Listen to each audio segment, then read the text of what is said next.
Welcome to my channel. Subscribe, listen, and enjoy my stories every day. I was flipping through the radio stations as I leaned back in the passenger seat of Kevin's car.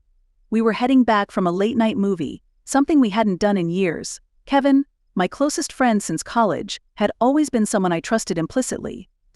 But that trust was about to be shaken to its core. As I absent-mindedly adjusted my seat, my fingers brushed against something small and hard lodged between the cushions. I fished it out and held it up to the dim light from the dashboard. My heart stopped. It was a delicate gold earring, a tiny emerald glittering at its center. Irma's earring, my wife's custom-made earring. "Hey Kev, did someone lose an earring in here?" I asked, trying to sound casual. Kevin glanced over, squinting. "No idea, man. Probably my sister's or something. She borrows my car sometimes." I nodded, slipping the earring into my pocket, my mind racing. Kevin's sister lived out of town, and she hadn't visited in months. There was no way this was hers. When I got home, I found Irma sitting on the couch, scrolling through her phone. Her dark hair fell over her shoulders, and she looked up at me with a smile that felt suddenly unfamiliar. "Hey babe, how was the movie?" she asked. "It was good," I replied, trying to keep my voice steady. "Hey, I found something today. Can you show me those earrings you always wear? The ones with the emeralds?" Irma's eyes widened, and her hand went instinctively to her earlobe, then dropped to her lap. "Why do you want to see them?" she asked, her tone too casual. "I just thought of getting you a matching necklace for our anniversary. Wanted to check the design." I lied smoothly. She hesitated, then stood up. "Sure, let me get them," she said, disappearing into the bedroom. A minute later, she returned empty-handed, her expression slightly strained. "I must have misplaced them," she said with a nervous laugh. "I'll look for them tomorrow." I forced a smile. "No rush," I said, but suspicion gnawed at me. Over the next few days, I started to notice little things that had previously escaped my attention. Irma's frequent late-night work meetings, her sudden interest in dressing up more, the way she often avoided my eyes. Each of these small details, which I had once brushed off as insignificant, now seemed to form a pattern. One evening I decided to follow her. She left the house dressed in her work attire, claiming she had another meeting. I tailed her discreetly, my heart pounding in my chest. She drove across town and parked near a small, dimly lit cafe. I watched as she entered, and my blood ran cold when I saw Kevin already sitting at a corner table. Irma approached him, and they exchanged a brief, yet unmistakable kiss. My hands tightened around the steering wheel, and a surge of anger and betrayal washed over me. As they sat down and began to talk, I forced myself to take a few deep breaths. This was not the time for confrontation. I needed to know more, to understand the full extent of their betrayal. But one thing was clear: they were cheating on me. My wife and my best friend. A thirst for revenge settled in my chest, burning with a cold intensity. I knew I had to act carefully, to plan my moves with precision. This wasn't just about confronting them, this was about making them pay. And I decided that I would start with Kevin. He had betrayed our friendship, and that was something I could not forgive. Back at home, I pretended everything was normal. Irma returned late, as expected, and I greeted her with a smile, my mind already working on a plan. Over the next week I began to collect evidence. I took photos of their meetings, recorded phone conversations, and documented every lie Irma told me. Then, I started to set the stage for my revenge. I began with small acts of sabotage, tampering with Kevin's car, causing minor inconveniences that he couldn't trace back to me. I hacked into his social media accounts, planting seeds of doubt among his friends and colleagues. But that was just the beginning. My real plan was far more elaborate, designed to unravel their lives piece by piece. I would make sure their betrayal cost them dearly, in ways they never saw coming. As I lay in bed beside Irma, her breathing soft and even, I stared at the ceiling, a grim smile playing on my lips. They had no idea what was coming. They thought they had outsmarted me, but in reality they had set the stage for their own downfall. And I was going to enjoy every moment of it. The next morning I wake up before Irma, my mind racing with plans and contingencies. The sense of betrayal cuts deep, but the thirst for revenge propels me forward. Irma stirs beside me, oblivious to the storm brewing within me. Good morning, she says, smiling as she stretches. Morning, I reply, forcing a smile. Got any plans today? Just work. I might be late again. Another meeting, she's already setting up her alibi. No worries, I say, kissing her on the cheek. Have a good day. Once she leaves, I pull out my phone and call my old friend, Eric. We haven't spoken much since college, but he's a tech genius and someone I can trust. Hey Eric, it's Jason. Need a favor, and it's a big one, I say when he answers. Jason. Long time, man. What's up? I need your help with some digital surveillance. Think you can manage that? Eric chuckles. Sounds intriguing. What do you need? I need to track my wife's phone, her messages, locations, everything. And I need it to be undetectable. There's a brief silence. Hoa, this sounds serious. Are you sure about this? Absolutely. I found out she's cheating on me. I need proof. All right, send me her phone details. I'll get on it. Just be careful, okay? Thanks, Eric. I owe you. Later that day, I head to my office but can't focus. My mind is a whirlwind of emotions and strategies. By afternoon, Eric texts me to say he's set up the surveillance. I now have access to Irma's messages and location in real time. The power to know everything fills me with a grim satisfaction. In the evening, I decide to take my plan to the next level. I call Sophia, another friend from college who's now a private investigator. Sophia, it's Jason. I need your expertise, I say, jumping straight to the point. Jason. This must be serious. What's going on? I need surveillance on my wife and a friend of mine. I suspect they're having an affair. I need solid evidence. Wow, that's heavy. All right, I'll take the case. Send me their details and any information you have. With Sophia on the case, I feel a sense of relief. If anyone can uncover the truth, it's her. Meanwhile, I begin phase 2 of my plan, creating a rift between Kevin and his girlfriend, Emily. They've been together for a few years, and she's always been wary of me, but I know she trusts me more than she trusts Kevin. That night, I invite Kevin and Emily over for dinner. Irma is conveniently out at another meeting. Thanks for having us over, Emily says as she enters, her arm looped through Kevin's. Of course. It's been too long, I reply, ushering them in. As we sit down to eat, I steer the conversation towards relationships and trust. Trust is so crucial, don't you think, I say casually, especially with all the temptations out there. Emily nods vigorously, absolutely. Without trust, what's the point? Kevin shifts uncomfortably. Yeah, trust is key, he agrees, though his eyes flicker nervously. You know, I continue, I heard a story the other day about a guy who found out his best friend was cheating with his girlfriend. Can you imagine? How do you even deal with something like that? Emily's eyes widen. That's horrible. I don't know what I'd do. Kevin clears his throat. People can be real scumbags. You never really know someone, do you? I nod, my eyes locking with his. Yeah, sometimes the people closest to you are the ones who hurt you the most. After dinner, while Emily helps me in the kitchen, I pull her aside. Emily, can I talk to you for a second? Sure, what's up? I'm worried about Kevin, I say, lowering my voice. I think he might be hiding something from you. I've seen him acting strange lately. Emily's face pales. What do you mean? I don't have solid proof yet, but just keep an eye on him, okay? I'd hate to see you get hurt. She nods, her face troubled. Thanks for telling me, Jason. I'll be careful. As they leave, I watch Kevin's retreating back with satisfaction. The seeds of doubt have been planted. It's only a matter of time before they take root. The next day, I check the surveillance. Irma's texts reveal nothing suspicious, just mundane work chatter. But her location tells a different story. She's at a hotel across town, not at her office. I drive there, parking a block away. My hands shake as I wait, watching the entrance. An hour later, she emerges with Kevin, their expressions relaxed and intimate. They share a quick kiss before parting ways. My heart hardens further.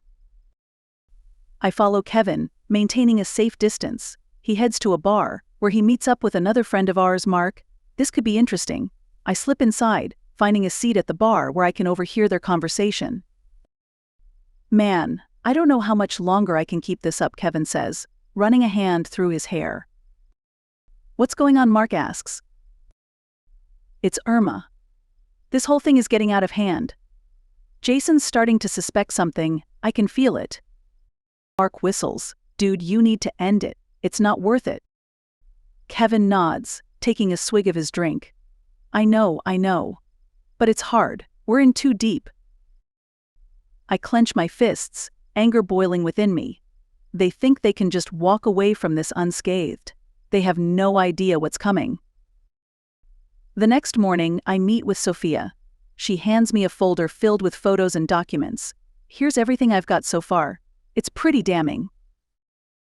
I flip through the evidence, my resolve hardening. Thanks, Sophia. This is exactly what I needed. As I leave her office, I formulate the final steps of my plan. Kevin and Irma have no idea what's in store for them. By the time I'm done, their lives will be in ruins, just like they tried to ruin mine. That evening, I sit with Irma at dinner, the folder hidden in my briefcase. She chats about her day, her smile bright and carefree. But I see the cracks, the subtle signs of her deceit. Jason, are you okay? She asks, noticing my silence. I'm fine, I say, forcing a smile, just thinking about work. She nods, oblivious. My phone buzzes with a message from Eric, new data available. I excuse myself and head to the study, locking the door behind me. As I review the latest messages and locations, a new plan takes shape in my mind. It's time to confront them, but not in a way they expect. I will make them confess, make them face each other and their betrayal. And when they do, I will be there to watch it all crumble. The following days pass in a haze of calculated moves and hidden tensions. I've set everything in place, and tonight is the night it all comes to a head. I leave work early, stopping by a small, upscale restaurant to make a reservation. I choose a secluded table, ensuring privacy for what's about to unfold. When I get home, Irma is in the living room, her laptop open as she types away. Hey, I thought we could go out for dinner tonight, I suggest, leaning against the doorframe. She looks up, surprised. That sounds lovely. Where to? It's a surprise, I say, smiling. She nods, closing her laptop. All right, give me a few minutes to get ready. As she heads to the bedroom, I text Kevin, pretending to be Irma. Meet me at Le Jardin at 7 p.m. Need to talk. I know he'll show up. He can't resist her pull. At 6:30, we leave the house and drive to the restaurant. Irma chatters about her day, but I'm only half listening, my mind focused on the plan. We arrive and I lead her to our table. This place is nice, she says, glancing around. Only the best for you, I reply, taking her hand. We order our food, making small talk. My heart races as I glance at the entrance, waiting for Kevin. At 7:05, he walks in, scanning the room. His eyes widen when he spots us. He looks at me, confused. Jason? Irma, he stammers, walking over. What's going on? I smile, a cold, calculated smile. Kevin, glad you could make it. Have a seat. He hesitates but sits down, his eyes darting between us. Irma's face pales, her hand trembling in mine. Jason, what's this about? She asks, her voice shaky. I pull out the folder Sophia gave me and place it on the table. I think it's time we all had an honest conversation. Kevin glances at the folder, his face turning ashen. What's that? Proof, I say simply.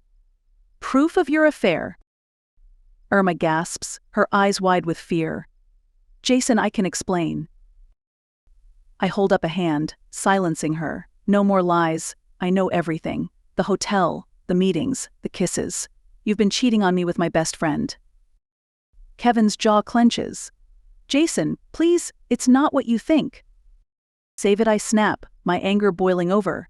You both betrayed me, and now it's time to face the consequences. I open the folder, spreading the photos and documents across the table. Irma's eyes fill with tears as she sees the evidence laid bare. Kevin looks like he wants to crawl under the table. "You lied to me, Irma. You said you loved me. And I turned to Kevin. You were supposed to be my best friend. How could you do this?" Irma starts to cry, her shoulders shaking. "Jason, I'm so sorry. It was a mistake. We never meant to hurt you." Kevin looks down, his hands clenched into fists. "I'm sorry too, man. It just happened. We didn't plan it." I laugh. A harsh, bitter sound. "Didn't plan it? You think that makes it better? You think that excuses what you did?" Irma reaches for my hand, but I pull away. "Jason, please, let's talk about this. We can fix it." I shake my head. "There's nothing left to fix. You made your choices, and now you have to live with them." Kevin looks up, desperation in his eyes. "Jason, please don't do this. We can work it out." I stand up, my chair scraping loudly against the floor. "No, we can't. It's over." I turn and walk away, leaving them sitting there, the weight of their betrayal crashing down on them. As I step outside, the cool night air hits my face, and I feel a strange sense of relief. The confrontation is over, but the fallout has just begun. As I drive home, I think about what comes next.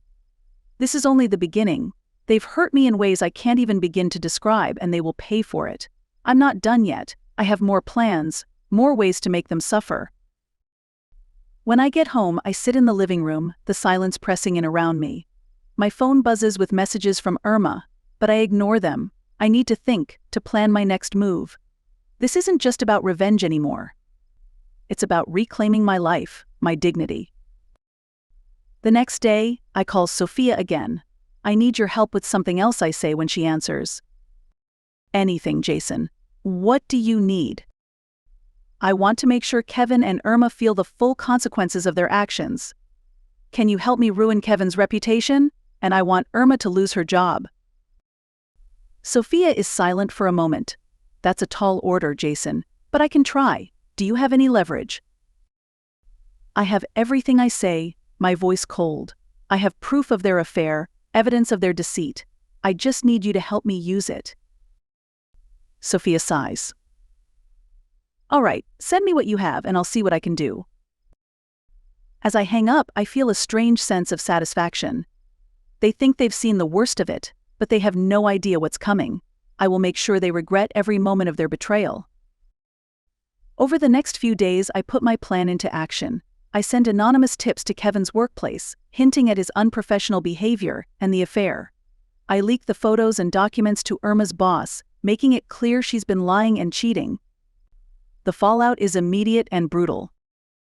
Kevin is called into a meeting with his boss, his face pale and drawn when he returns. Irma is put on suspension, pending an investigation. They're both scrambling, trying to control the damage, but it's too late. The seeds of their destruction have been sown.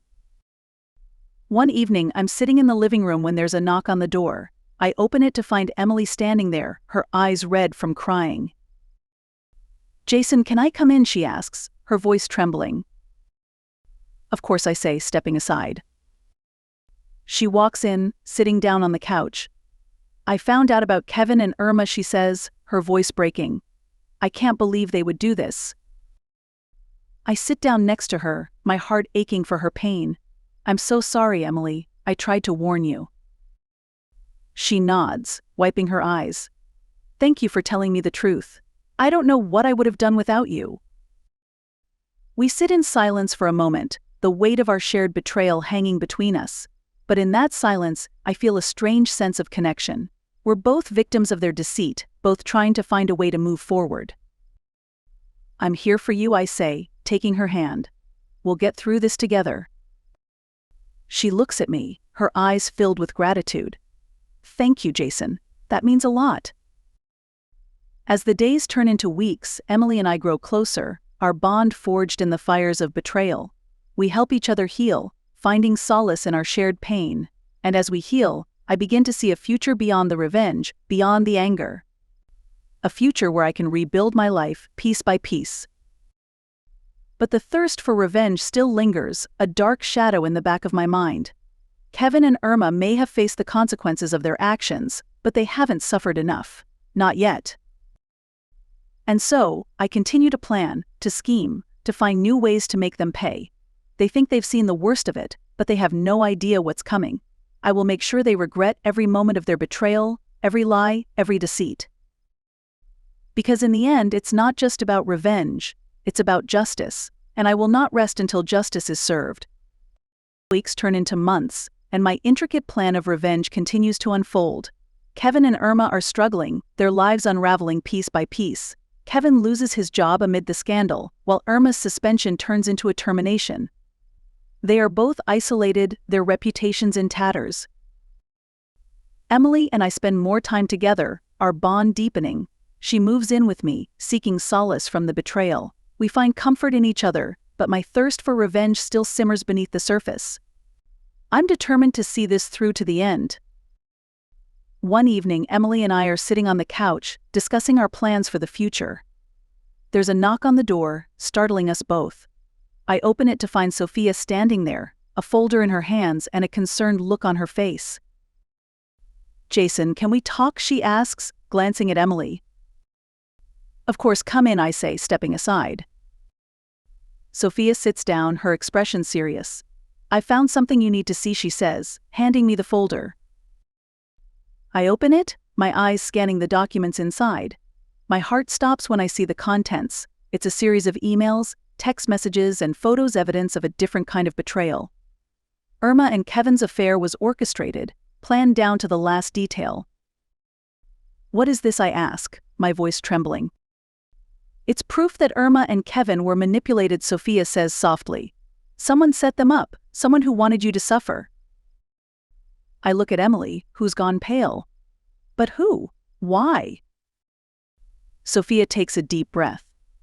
"Emily, I think you need to tell him the truth." Emily looks at me, her eyes filling with tears. "Jason, I'm so sorry. I never wanted it to go this far." "What are you talking about?" I demand, my anger rising. Emily takes a deep breath, her voice trembling. "It was me. I'm the one who set them up. I wanted to destroy your marriage because I wanted you for myself." The room spins as her words sink in. "You did this? You orchestrated everything?" "Yes," she admits, tears streaming down her face. "I planted the earring in Kevin's car, I sent the messages, I made sure you would find out about their meetings. I wanted you to see them together, to think they were betraying you." I can't believe what I'm hearing. "Why, Emily? Why would you do this?" "Because I've loved you for years," she sobs. "I saw how unhappy you were, how Irma was taking you for granted. I thought if I could just show you the truth, you'd leave her. But then it all spiraled out of control." My mind reels as I try to process her confession. All this time, I thought I was seeking justice, but I was just a pawn in her game. "Emily, you've ruined lives. You've hurt people who didn't deserve it," I say, my voice cold. "I know," she whispers, looking broken. "I never meant for it to go this far." I turn to Sophia, who's been watching silently. "What do I do now?" Sophia stands, her expression firm. "You need to confront Irma and Kevin. They deserve to know the truth." That evening, I call Irma and Kevin, asking them to meet me at the same restaurant where I confronted them before. They both arrive, looking wary and defeated.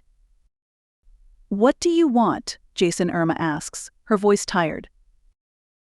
"I need to tell you both something," I say, my voice steady. "It turns out, you were both victims of a setup." They look at each other, confused. "What do you mean?" Kevin asks.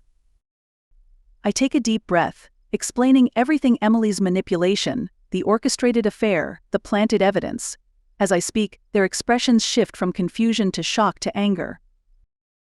"I can't believe this," Irma whispers, tears filling her eyes. "All this time, I thought we had betrayed you. But it was her." Kevin shakes his head, disbelief etched on his face. "We were played. We both were." "I'm so sorry," I say, my voice breaking. "I let my anger blind me. I should have seen the truth." Irma reaches across the table, taking my hand. "It's not your fault. We were all victims." Kevin nods, his expression softening. "We need to move on from this. All of us." As we sit there, a sense of closure washes over me. The thirst for revenge is gone, replaced by a desire to heal and rebuild. I turn to Irma and Kevin, my heart heavy but hopeful. "We can get through this," I say. "Together." They both nod, their faces reflecting the same determination. We've been through hell, but we've come out the other side stronger. And as we leave the restaurant, I feel a weight lift from my shoulders. Back at home, I confront Emily one last time. "You need to leave," I say, my voice firm. "I can't have you in my life after what you've done." She nods, her eyes filled with regret. "I understand. I'm so sorry, Jason." As she walks out the door, I feel a strange sense of relief. The storm has passed, and now it's time to rebuild. Irma and I have a long road ahead, but we're ready to face it together. In the end, the real betrayal wasn't between Irma and Kevin, but the manipulation that twisted our lives. We were all pawns in a game we didn't know we were playing. But now, we have a chance to start over, to rebuild the trust that was shattered. And as I sit with Irma that night, her hand in mine, I know we'll get through this. Together, we'll find a way to heal. The past may be painful, but the future is ours to create, and this time we'll do it right.